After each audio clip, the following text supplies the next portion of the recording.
에베소서 4장 11절에서 12절입니다.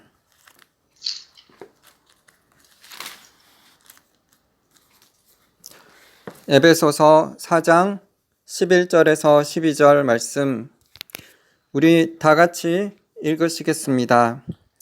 그가 어떤 사람은 사도로, 어떤 사람은 선지자로, 어떤 사람은 복음 전하는 자로, 어떤 사람은 목사와 교사로 삼으셨으니 이는 성도를 온전하게 하여 봉사의 일을 하게 하며 그리스도의 몸을 세우려 하심이라. 아멘.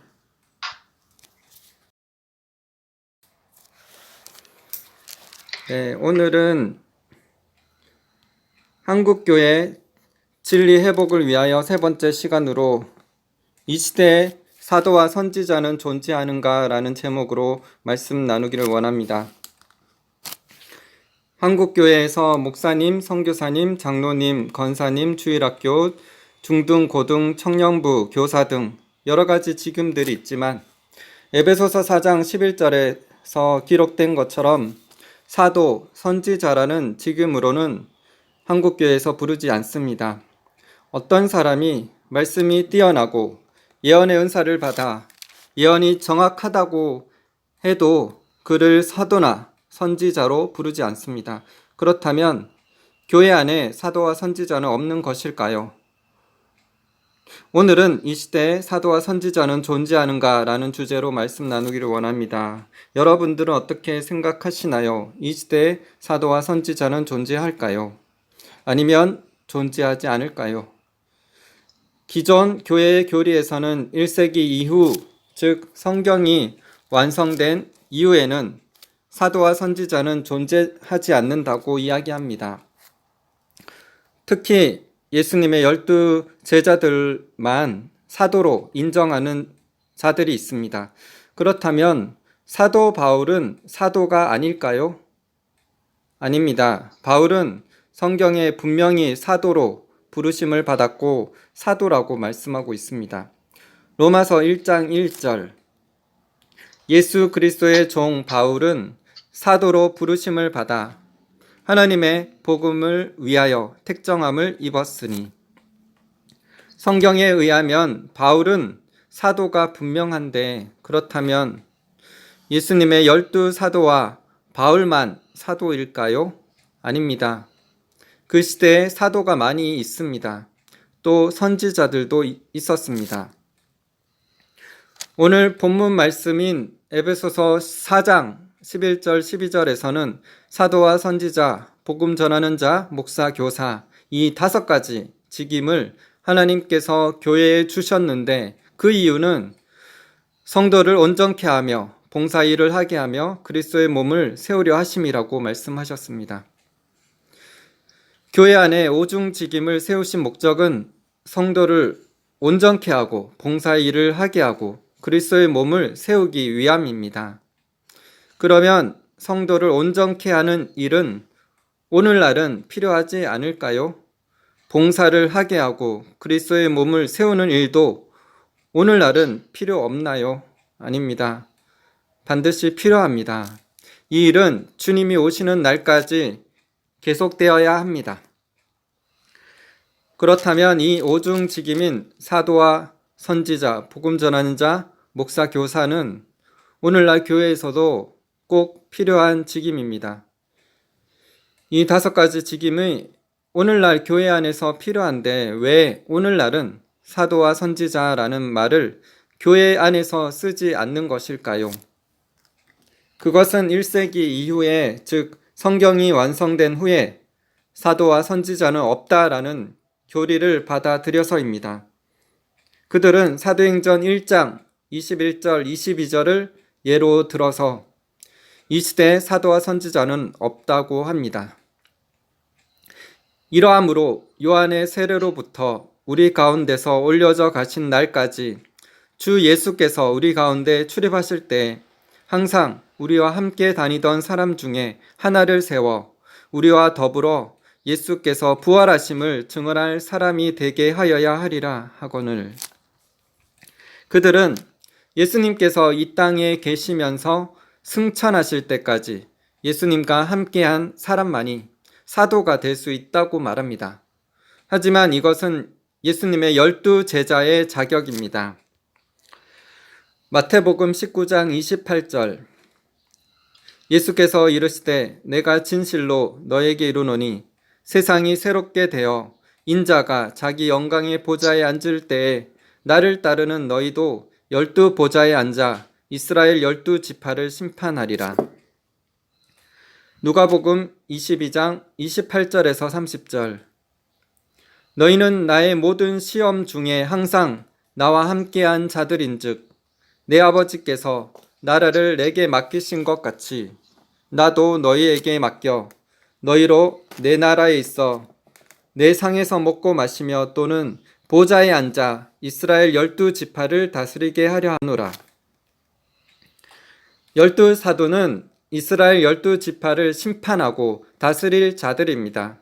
그래서 바울과 바나바가 죽은 후에는 그들을 대신할 사도를 뽑지 않았지만 가롯 유다가 배신한 후에 그를 대신할 12번째 사도인 마띠아를 뽑은 것입니다. 성경은 사도가 예수님의 12 제자만 있는 것이 아니라 바울과 바나바도 사도라고 분명히 기록되어 있습니다. 사도행전 13장 43절 해당의 모임이 끝난 후에 유대인과 유대인에 입교한 경건한 사람들이 많이 바울과 바나바를 따르니 두 사도가 더불어 말하고 항상 하나님의 은혜 가운데 있으라 권하니라. 이 시대에 사도와 선지자는 없다라고 말하는 자들은 또 에베소서 3장 5절을 예로 들어서 말합니다. 에베소서 3장 5절 이제 그의 거룩한 사도들과 선지자들에게 성령으로 나타내신 것 같이 다른 세대에서는 사람의 아들들에게 알리지 아니하셨으니 이 구절을 보면 오늘날에는 사도들과 선지자들이 없다라고 생각하게 됩니다. 하지만 이 구절은 성경을 기록했던 사도와 선지자들을 가리킵니다.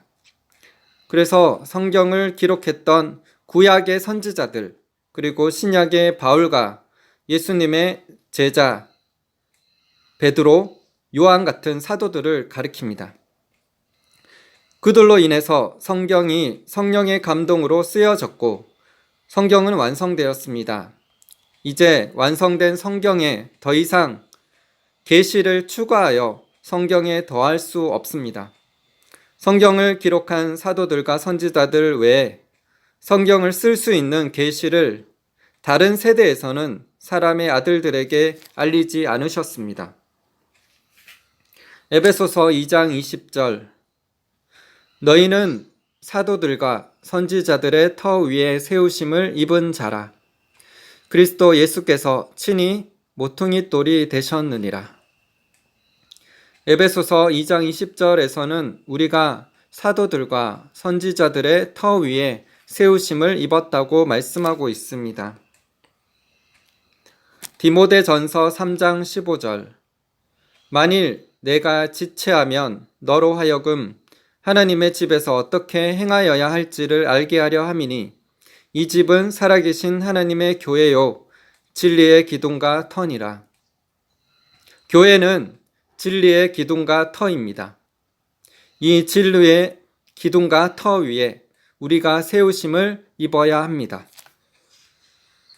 마태복음 16장 15절에서 18절입니다. 이르시되 너희는 나를 누구라 하느냐? 시몬 베드로가 대답하여 이르시되 주는 그리스도시요 살아계신 하나님의 아들이시니이다. 예수께서 대답하여 이르시되 바요나 시몬아 내가 복이 있도다. 이를 내게 알게 한 이는 혈육이 아니요 하늘에 계신 내 아버지시니라. 또 내가 내게 이르노니 너는 베드로라. 내가 이 반석 위에 내 교회를 세우리니 음부의 권세가 이기지 못하리라. 예수님께서 너희는 나를 누구라 하느냐라고 제자들에게 물으실 때 시몬 베드로가 주는 그리스도시요 살아계신 하나님의 아들이시니이다 라고 대답하였습니다. 그때 예수님께서 내가 이 반석 위에 내 교회를 세우리니 음부의 권세가 이기지 못하리라 말씀하셨습니다. 이 반석 위에 내 교회를 세우겠다고 말씀하셨는데 이 반석은 무엇입니까? 그것은 베드로인 사람이 아니라 베드로가 고백한 주는 그리스도시요 살아계신 하나님의 아들이시니이다 라는 신앙 고백입니다. 이 신앙 고백 위에 예수님의 교회를 세우겠다고 말씀하셨습니다. 그래서 에베소서 2장 20절에서 나오는 사도들과 선지자들의 터 위에 세우심을 받았다는 말씀은 사도들과 선지자들이 받은 계시인 성경 기록 위에 우리가 세우심을 입어야 한다는 말씀입니다. 즉 사도와 선지자들이 받은 신구약 성경 위에 우리의 삶을 세워야 합니다. 이 진리의 기둥과 터가 되는 사도들과 선지자들이 받은 성경 말씀 위에 우리가 세우심을 받아 예수님처럼 온전한 자가 되시는 저와 여러분 다 되시기를 예수님의 이름으로 기도드립니다. 아멘. 마태복음 2장 20절 너희는 사도들과 선지자들의 터 위에 세우심을 입은 자라 그리스도 예수께서 친히 모퉁이 돌이 되셨느니라. 예수님께서 모퉁이 돌이 되셨습니다. 진리의 기둥과 터 중에서도 모퉁이 돌이 되시는 예수님을 중심으로 하여 말씀으로 우리의 삶을 세워가기를 기도드립니다. 고린도전서 3장 10절에서 15절입니다. 내게 주신 하나님의 은혜를 따라 내가 지혜로운 건축자와 같이 터를 닦아두매 다른 이가 그 위에 세우나 그러나 각각 어떻게 그 위에 세울까를 조심할지니라. 이 닦아둔 것 외에 능히 다른 터를 닦아둘 자가 없으니 이 터는 곧 예수 그리스도라. 만일 누구든지 금이나 은이나 보석이나 나무나 풀이나 짚으로 이 터 위에 세우면 각 사람의 공적이 나타날 터인데 그날의 공적을 밝히리니 이는 불로 나타내고 그 불이 각 사람의 공적이 어떠한 것을 시험할 것임이라. 만일 누구든지 그 위에 세운 공적이 그대로 있으면 상을 받고 누구든지 그 공적이 불타면 해를 받으리니 그러나 자신은 구원을 받되 불 가운데서 받은 것 같으리라.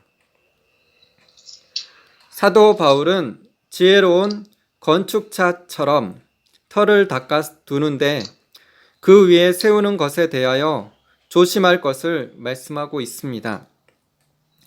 예수 그리스도의 터 위에 금, 은, 보석, 나무, 풀, 짚을 올린다면 불로 통해 공적의 시험을 받을 때 그 공적이 그대로 있으면 상을 받고 불타면 해를 받는다고 말씀합니다. 당연히 금과 은, 보석은 불로 태워진다 해도 그대로 있을 것입니다. 하지만 나무나 풀이나 짚을 올리면 불태움을 받을 때 사라집니다. 예수 그리스도의 터인 성경 말씀 위에 금, 은, 보석으로 쌓아야 하는데 금, 은, 보석은 성경적으로 바른 가르침을 의미합니다.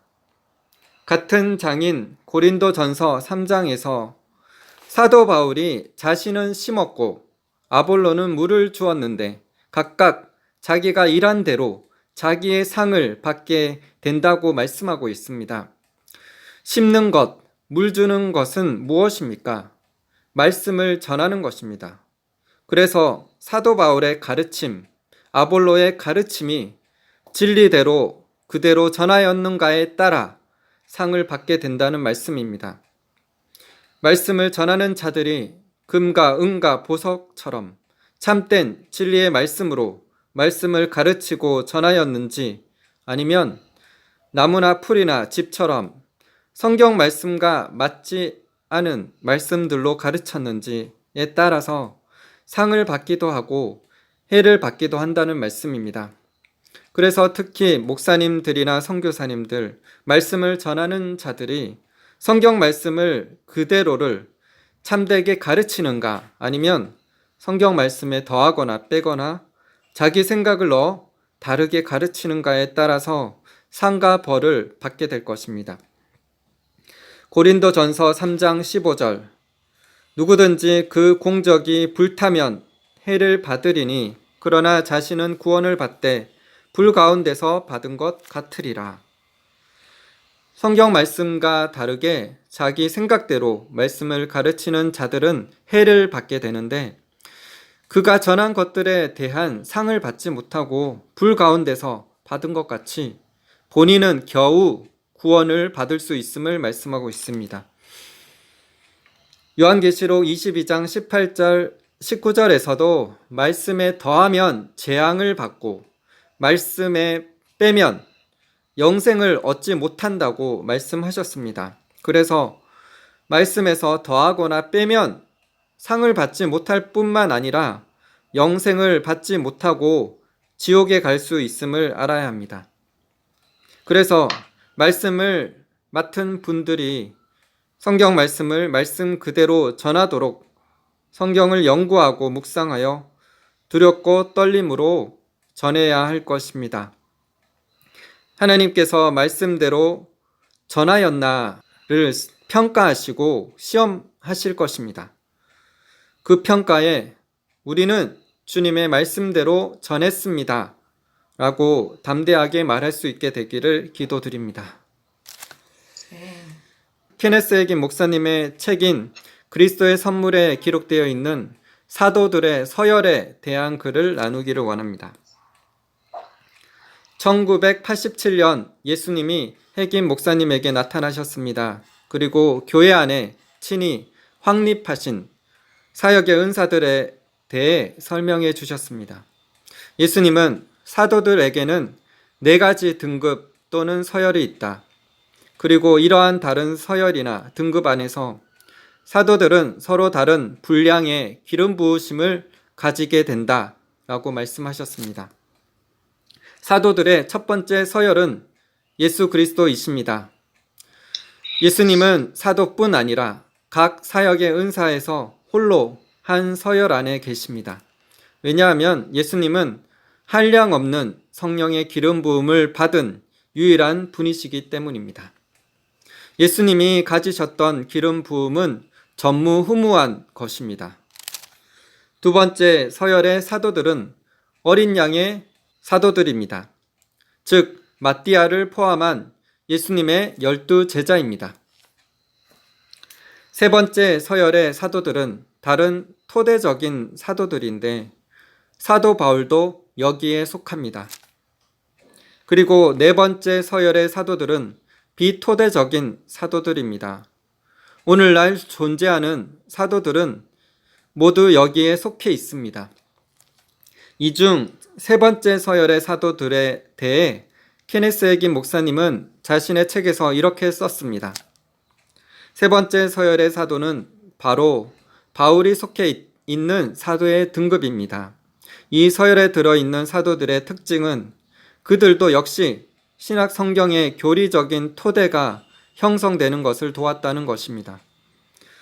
1987년 방문에서 예수님은 또한 나에게 이렇게 말씀하셨습니다. 토대적인 사도들은 두 번째와 세 번째 서열의 사도들 가운데서 볼 수 있다. 이 등급 또는 수준의 사도들과 선지자들은 신약 성경의 교리적 토대를 놓기 위해 기름 부으심을 받았다. 두 번째와 세 번째 서열의 사도와 선지자들은 토대적인 사도들과 선지자들로 간주되어져야 합니다. 왜냐하면 신약 성경의 복음이 그들에게 계시되어졌기 때문입니다. 바울은 토대적인 신약의 사도들과 선지자들인 이 세 번째 서열에 들어 있었습니다. 그는 신약 성경의 많은 부분을 썼으며 그리고 그는 그리스도에 관한 신비한 계시를 사람으로부터 배운 것이 아니었습니다. 그는 그것을 성령으로부터 받았습니다. 에베소서 3장 4절 5절 그것을 읽으면 내가 그리스도의 비밀을 깨달은 것을 너희가 알 수 있으리라. 이제 그의 거룩한 사도들과 선지자들에게 성령으로 나타내신 것 같이 다른 세대에서는 사람의 아들들에게 알리지 아니하셨으니 바울은 복음의 계시를 초기 신약 성도들에게 전파했습니다. 그래서 우리는 다른 기초를 놓을 필요가 없습니다. 우리는 단지 신약 성경에서 우리를 위해 이미 놓여진 토대 위에 쌓아 올리기만 합니다. 에베소서 2장 19절 20절 그러므로 이제부터 너희는 외인도 아니요 나그네도 아니요 오직 성도들과 동일한 시민이요 하나님의 건속이라 너희는 사도들과 선지자들의 터 위에 세우심을 입은 자라 그리스도 예수께서 친히 모퉁이 돌이 되셨느니라.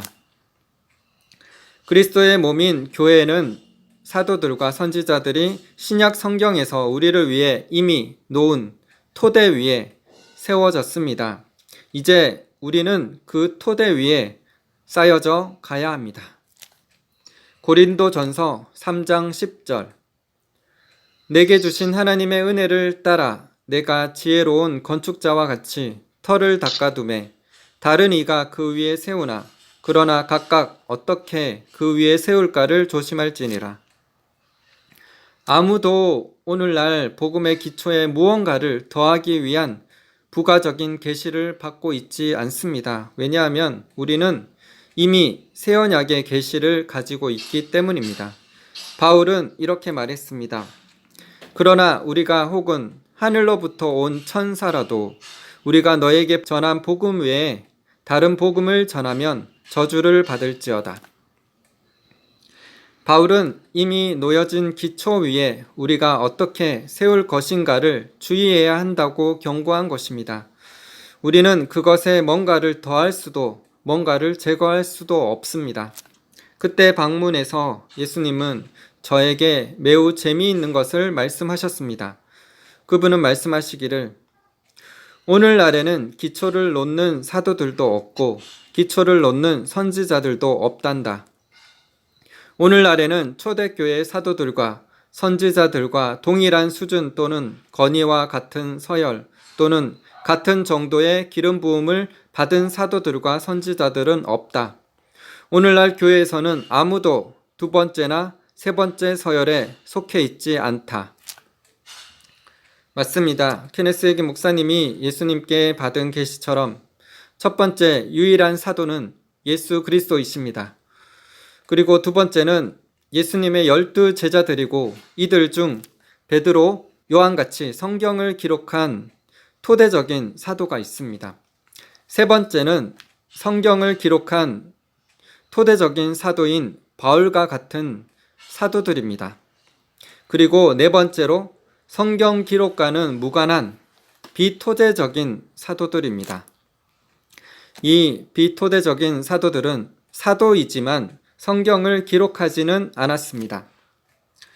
비토대적인 사도들은 바나바, 실라, 디모데, 에바브로디도, 안드로니고, 유니아 등이 있습니다. 그리고 오늘날의 사도들도 다 이 비토대적인 사도들에 해당됩니다. 오늘날의 모든 사도와 선지자들은 성경을 기록할 수 있는 계시를 받을 수 없고 성경 말씀을 말씀 그대로 정확히 분별하고 깨달을 수 있도록 계시와 감동을 통해 성경 말씀의 참 뜻을 밝혀내고 선포하는 자들입니다. 이들이 이 시대의 사도와 선지자들입니다. 바울과 바나바가 사도인 것은 알겠는데 어떻게 실라와 디모데가 사도입니까? 질문할 수도 있겠습니다. 데살로니가 전서 2장 7절 우리는 그리스도의 사도로서 마땅히 권위를 주장할 수 있으나 도리어 너희 가운데서 유순한 자가 되어 유모가 자기 자녀를 기름과 같이 하였으니 여기서 우리는 그리스도의 사도라고 하였는데 우리는 이 누구인지 데살로니가 전서 1장 1절에 잘 나타나 있습니다. 바울과 실로아노와 디모데는 하나님 아버지와 주 예수 그리스도 안에 있는 데살로니가인의 교회에 편지하노니 은혜와 평강이 너에게 있을지어다. 바울과 실로아노와 디모데 즉 바울과 실라와 디모데 이 세 사람이 사도인 것을 우리는 성경을 통해 알 수 있습니다. 그리고 에바브로디도가 사도인 것에 대해서는 빌립보서 2장 25절에 나와 있습니다. 그러나 에바브로디도를 너에게 보내는 것이 필요한 줄로 생각하노니 그는 나의 형제요 함께 수고하고 함께 군사된 자요 너희 사자로 내가 쓸 것을 돕는 자라. 여기 사자를 원어로 아포스톨로스인데 사도라는 뜻입니다. 그리고 안드로니고와 유니아가 사도라는 기록은 로마서 16장 7절에 나와 있습니다. 내 친척이요 나와 함께 갇혔던 안드로니고와 유니아에게 문안하라. 그들은 사도들에게 존중이 여겨지고 또한 나보다 먼저 그리스도 안에 있는 자라. 이 구절에 대해 존 칼빈은 이렇게 썼습니다. 바울은 그들을 사도들이라 부른다. 초대교회에서는 한 교회에서만 가르치는 것이 아니라 여러 곳을 돌아다니며 복음을 전파하는 일에 힘쓰는 자들은 원래의 일반적인 의미에서가 아니라 좀 더 넓은 의미에서 사도들이라 불렸다. 권위 있는 신학자 더글라스 무도 이 구절에 대해 이렇게 썼습니다. 첫 번째 기술은 안드로니고와 유니아가 사도들에 의해 존중받았다는 것을 의미할 수도 있다. 그러나 사도들 사이에서 존중받았다로 번역하는 것이 보다 자연스럽다. WBC 주석에서는 제임스 던도 다음과 같이 썼습니다. 사도들 보기에 뛰어나다라기보다는 사도들 중에 두드러진을 확실히 의미한다. 킹 제임스 흠정역으로 다시 읽겠습니다. 내 친척이요 나와 함께 감옥에 갇혔던 안드로니고와 유니아에게 문안하라. 그들은 사도들 가운데서 주목받고 있으며 또한 나보다 먼저 그리스도 안에 있었느니라.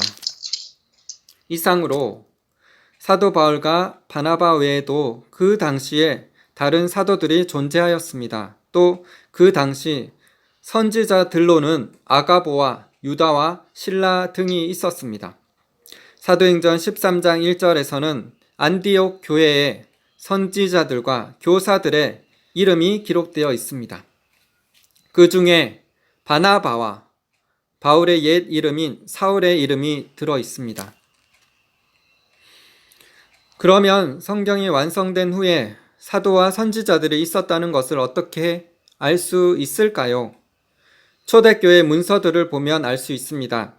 주후 1세기 말에서 2세기 초의 작품인 헤르마스의 목자 책에 당시 교회의 직분들이 4가지로 언급되어 있습니다. 사도들, 주교들, 교사들, 집사들입니다. 또한 주후 1세기 말에서 2세기 중엽에 12사도의 교훈이라는 디다케의 문서를 보면 당시 교회들 가운데 사도들, 선지자들, 교사들 그룹이 있었다는 것을 알 수 있습니다. 그래서 성경이 완성된 후에도 계속 사도들과 선지자들이 계승되어 왔습니다. 그래서 우리는 사도가 오늘날도 존재한다고 믿어야 합니다. 단, 신사도 운동의 지도자인 피터 와그너 박사와 체안을 위시하여 신사도 운동을 하는 진영 측에서는 사도직임을 자기 임의대로 임명하는 사도 안수식을 행하였습니다. 이 시대에 사도와 선지자는 있지만 사도와 선지자를 사람이 임의로 임명하고 사도와 선지자라는 칭호를 너무 남발해서 사용해서는 안 될 것입니다. 이 시대에 수많은 사도와 선지자들이 있다고 하지만 그들 중 극히 일부분만 참된 사도와 선지자들입니다.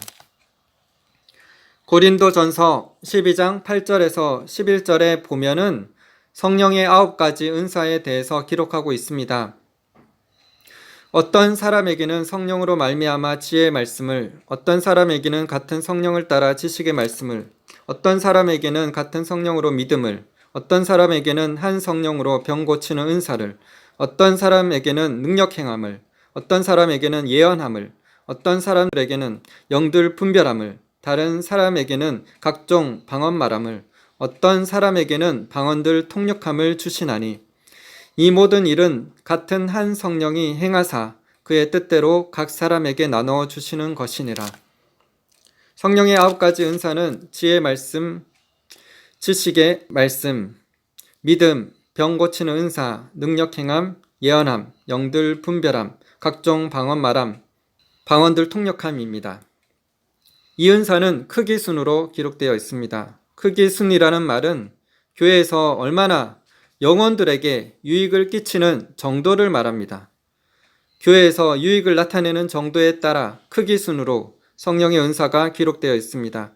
이 성령의 은사들은 크게 3가지로 분류하면 첫 번째, 말씀의 은사인 지혜의 말씀의 은사, 지식의 말씀의 은사입니다. 두 번째, 기적의 은사인 믿음과 병 고치는 은사, 능력 행함의 은사입니다. 세 번째, 계시의 은사인 예언함과 영들 분별함과 각종 방언 말함과 방언들 통역함의 은사입니다. 이와 같은 순서로 같은 장인 고린도전서 12장 28절에서 31절에 보면 이렇게 기록되어 있습니다.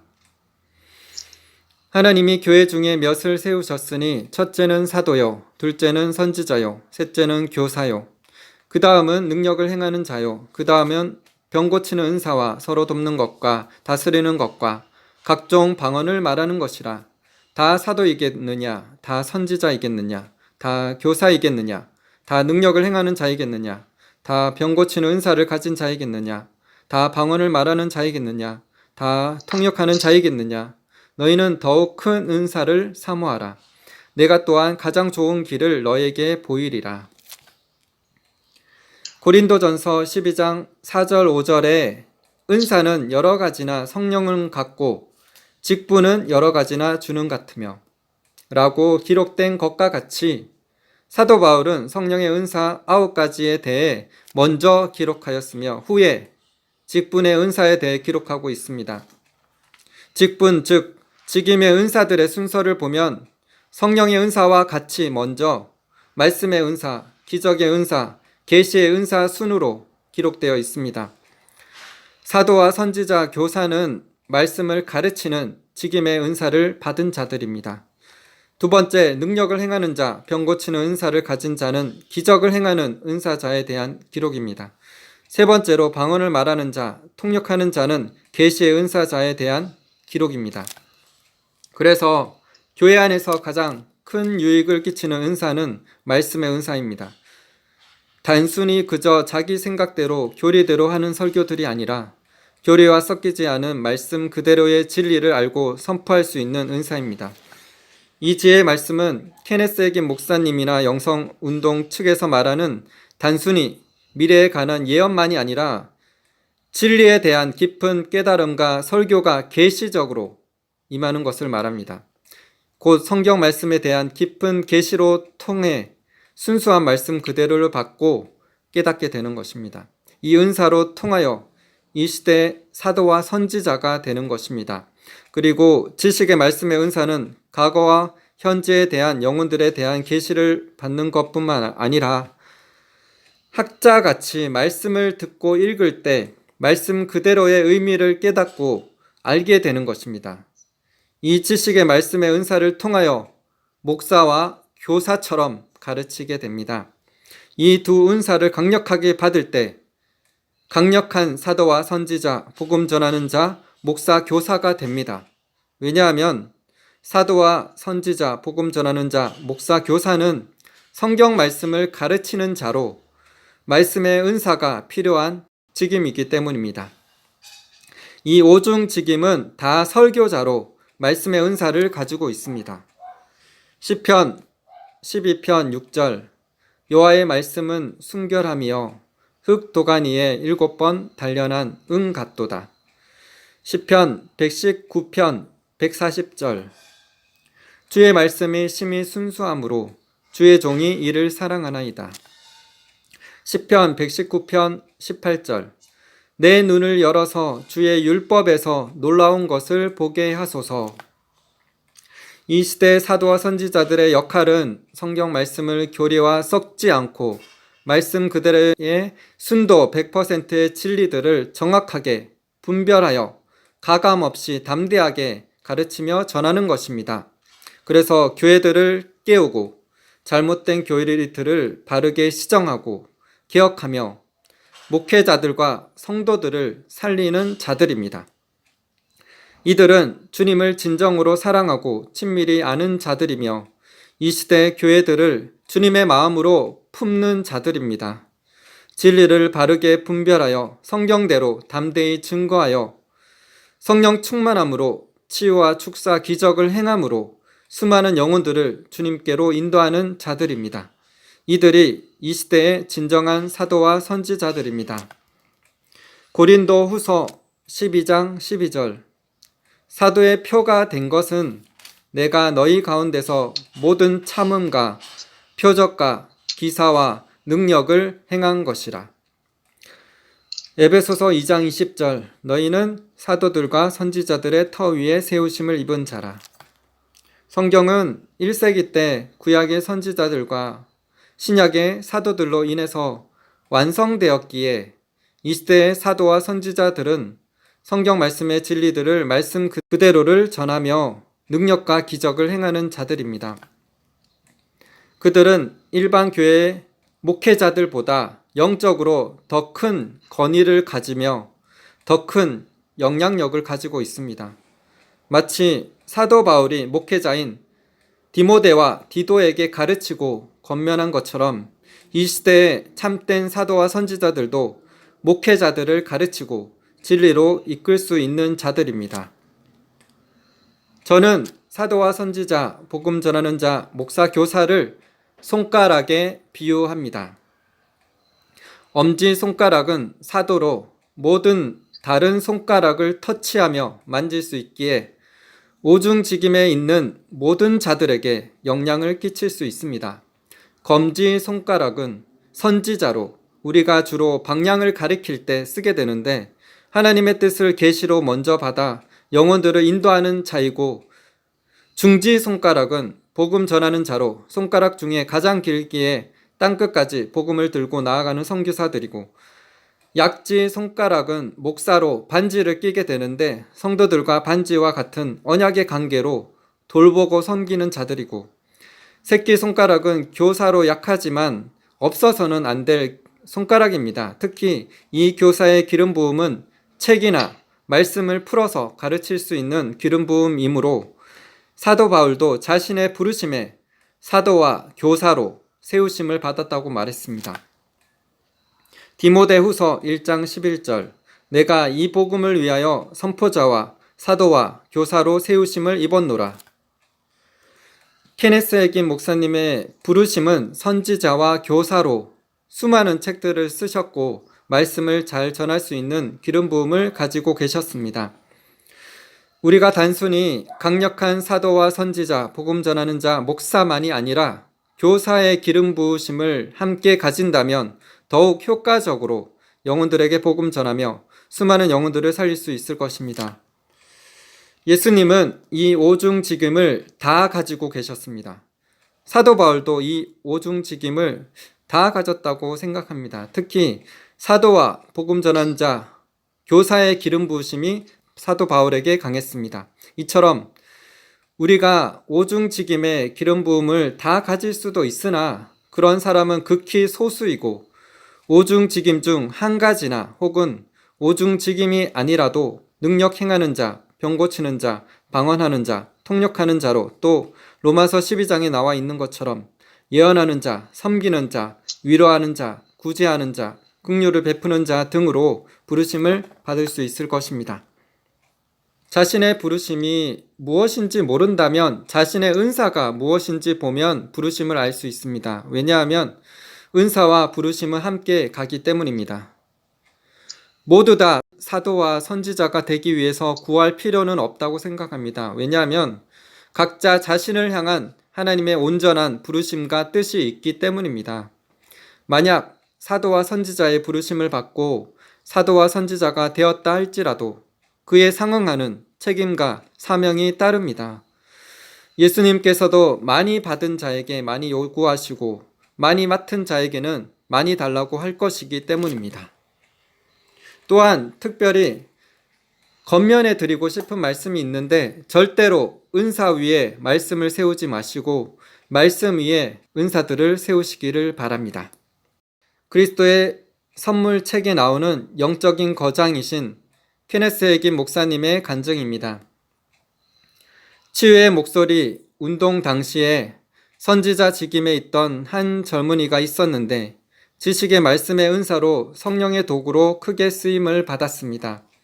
성령께서 성령의 은사를 통해 역사하지 않을 때 그는 기름 부음도 없이 초자연적으로 사역하려고 시도하곤 했습니다. 그는 육으로 자연적인 영역에서 사역하고 있었기 때문에 그는 신비술의 영들이 자신 안에 자리 잡도록 문을 열어주었던 것입니다. 주님께서는 나에게 이 선지자에게 가서 그가 선지자 사역의 범위를 벗어나고 있다는 것을 경고하라고 지시하셨습니다.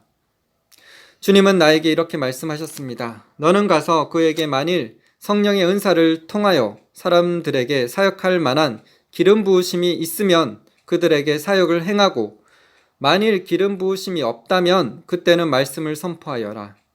그리고 성령의 은사들 위에 자신의 사역을 세우지 말고 하나님의 말씀 위에 세워라. 내가 그의 설교 사역을 발전시키라고 말했다고 그에게 말하여라. 주께서 말씀하셨습니다. 그가 만일 설교하는 사역을 발전시키지 않고 영적인 은사들을 계속 우선시한다면 그는 영적인 쓰레기 더미 위에 있게 될 것이다. 아시겠습니까? 영적인 은사들 위에 사역을 세울 수는 없습니다. 선지자의 직임을 포함하여 사역의 직임 위에 사역을 세울 수가 없습니다. 그리고 기름 부으심 위에도 역시 사역을 세울 수 없습니다. 치유 목소리 운동 당시에 120명 정도의 사역자들이 있었습니다. 그들 중 많은 이들이 그들의 삶과 사역에서 엄청난 성령의 역사가 역사했습니다. 그러나 그들은 말씀의 굳건한 토대를 가지지 못하였습니다. 한 번은 그들 가운데 몇몇 사역자들에게 이렇게 말했습니다. 여러분 모두가 사라졌을 때 나는 여전히 거기에 있을 것입니다.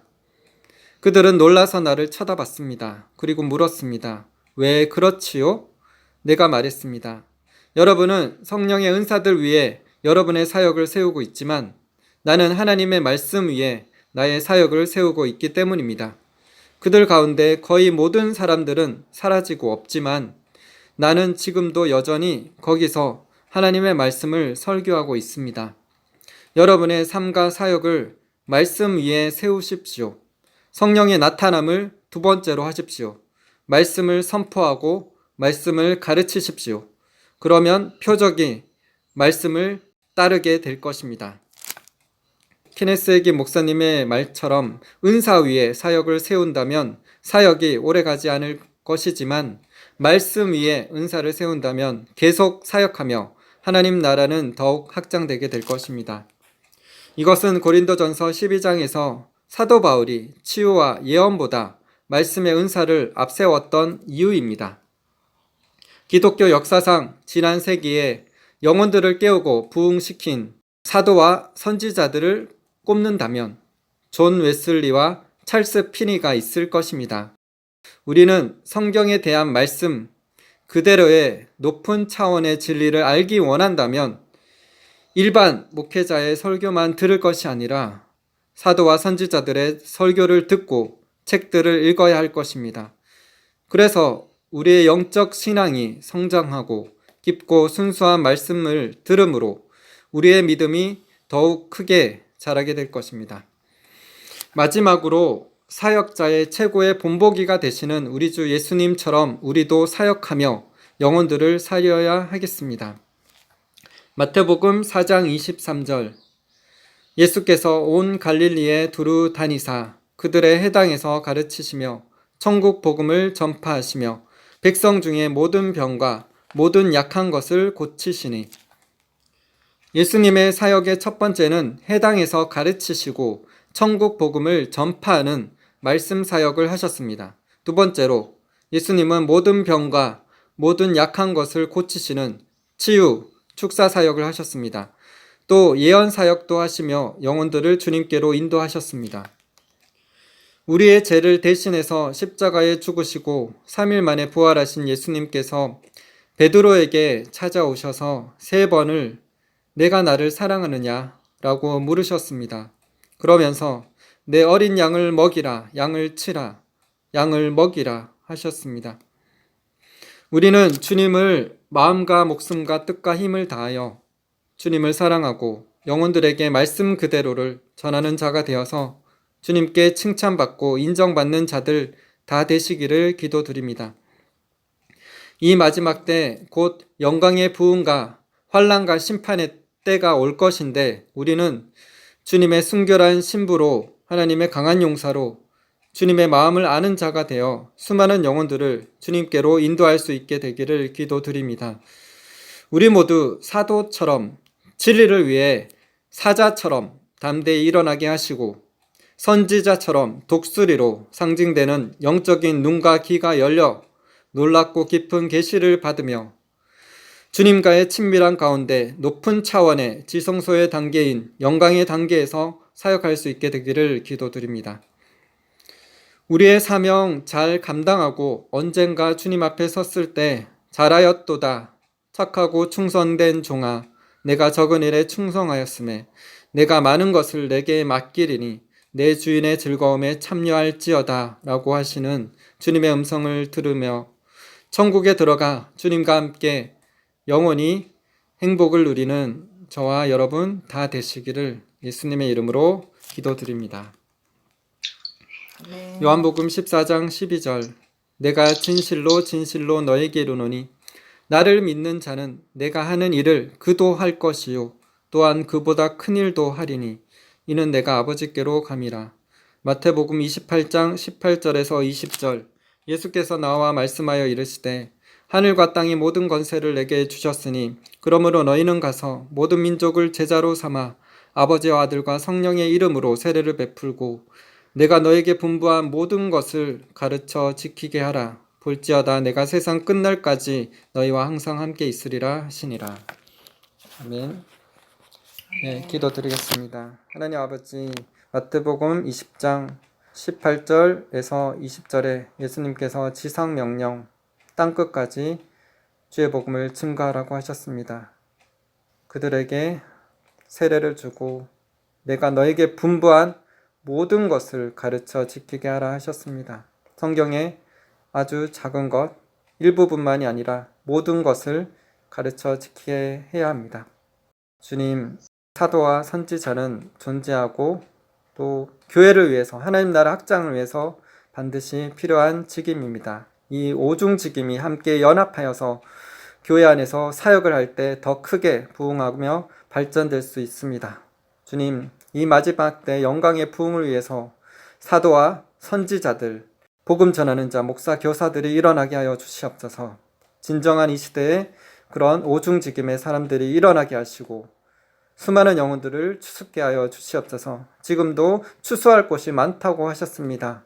우리는 예수님의 사역을 본받아야 합니다. 예수님께서 해당에 가르치시고 천국 복음을 전파하시고 모든 병과 모든 약한 것을 고치는 사역을 하셨습니다. 우리도 그와 같이 주님의 말씀 그대로를 가르치며 치유하며 축사하며 영혼들을 주님께로 인도하여야 합니다. 그래서 마가복음 9장 35절 이하 마지막까지 주님께서 주님의 삼중사역을 말씀하시면서 추수하는 곳은 많되 일꾼은 적다고 말씀하셨습니다. 그래서 추수하는 일꾼들을 보내주셔서라고 하나님께 간청하라고 하셨습니다. 주님, 이 시대에 수많은 자들이 지옥으로 떨어지고 있습니다. 주님, 그들을 구원할 사람들을 일으켜 주시옵소서. 추수할 사람들을 일으켜 주시옵소서. 우리가 그러한 추수꾼이 되어서 영혼들을 추수하며 하나님 나라 확장하는 일에 우리가 쓰임받게 하여 주시옵소서. 한국교회가 깨어나게 하여 주시고 진리가 회복되게 하여 주시옵소서. 영혼들이 살아나게 하여 주시옵소서. 감사드리며 예수님 이름으로 기도드립니다.